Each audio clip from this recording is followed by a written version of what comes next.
আমাদের diploma engineer যারা হচ্ছে আমরা আন্দোলন করেছিলাম এর আগে, তাদেরকে হচ্ছে বলা হয়েছে, প্রকাশ্যে বলা হয়েছিল যে আমাদেরকে গুলি করা হবে, জবাই করা হবে। এগুলো যারা বলেছে তাদের হচ্ছে আমরা শাস্তির জন্য আসছি, তাদের হচ্ছে অবিলম্বে শাস্তি দিতে হবে।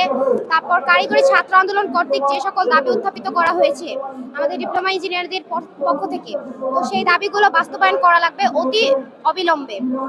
আর আরেকটা দাবি হচ্ছে আমাদের ওয়ান চ্যানেল এডুকেশন করতে হবে। আর বিএসসি দের হচ্ছে কিছু ভুল তথ্য আছে, যেগুলো হচ্ছে আমাদের কারিকুলাম আর ওদের কারিকুলাম ওরা হচ্ছে এক করে ফেলতেছে। আমাদের 10ম গ্রেডে হচ্ছে ওরা আসতে চাচ্ছে, আর আমাদের 9ম গ্রেডে পদোন্নতি 50% ওরা দিতে চাচ্ছে না।